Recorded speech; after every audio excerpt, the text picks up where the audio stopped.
اگر به دنبال هدف گذاری درست و به کارگیری اونها برای رسیدن به رویاهات هستی، پس ما رو دنبال کن.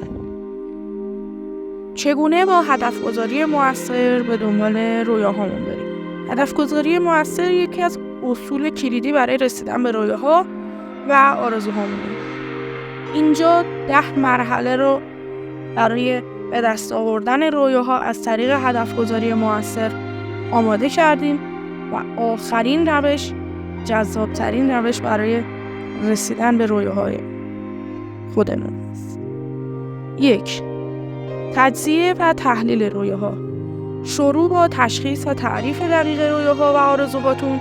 این میتونه شامل مواردی مثل شغل‌ها، حرفه‌ای که میخواید دنبال کنید، اهداف مالی و شخصی و غیره باشه. تبدیل رویاها به اهداف قابل دستیابی. رویاهاتون رو به اهداف مشخص و مقدار پذیر تبدیل کنید. به جای اینکه فقط بخواین بزرگ بشین، مثلا تعیین کنین در طی 5 سال آینده توی یه شرکت برتر به عنوان مدیر عامل فعالیت میکنید. تعیین اهداف هوشمند. اهداف هوشمند اهدافی هستند که مشخص، قابل اندازه‌گیری، دستیابی پذیر، مرتبط و زمانبندی شده باشند. از مدل اسمارت برای تعیین اهداف استفاده کنید. حالا قبل از اینکه بخوایم در مورد تقسیم بندی اهداف به برنامه‌های کوچکتر صحبت کنیم، ما رو لایک کنید. تقسیم بندی به برنامه‌های کوچکتر. اهداف بزرگ رو به اهداف کوچکتر و مراحل مختلف تقسیم می‌کنیم. این کار به ما کمک می‌کنه تا پیشرفت‌های کوچک رو در طول مسیر تجربه کنیم و از انگیزمون محافظت کنیم. ایجاد برنامه عملی. برنامه‌ریزی دقیق برای دستیابی به اهداف رو انجام میدیم، مثل زمانبندی، منابع مورد نیاز، مراحل عملی و اقدامات مشخص. پیگیری و انگیزه بخشی. اهدافتون رو به طور منظم بررسی کنید و پیشرفت خودتون رو اندازه‌گیری کنید. این کار به شما انگیزه لازم میده تا ادامه بدید.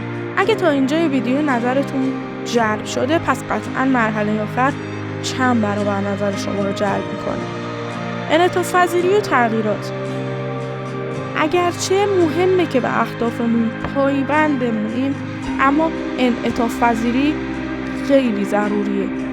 ممکنه مسیرها تغییر کنه، اما اهداف اصلی رو در نظر داشته باشیم. خود انگیزشی و ایجاد انگیزه. از تکنیک‌های خود انگیزشی مثل تصویرسازی موفقیت و مثبت‌نگری استفاده کنید.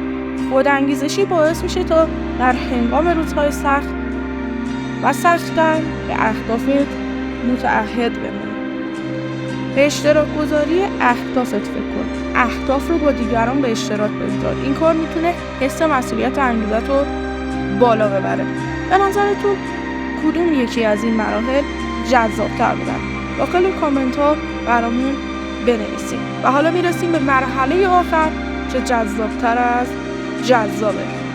ادامه تلاش یا تلاش مستمر و یادآوری رویاها به طور همیشگی.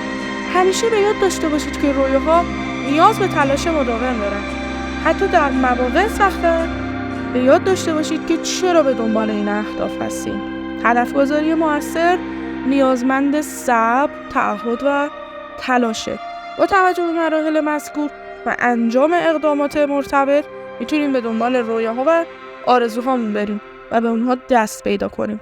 پس پیش به سوی افق. ما با راهنمایی‌های برای رسیدن به اوج موفقیت و انگیزه دائمی برمیگردیم.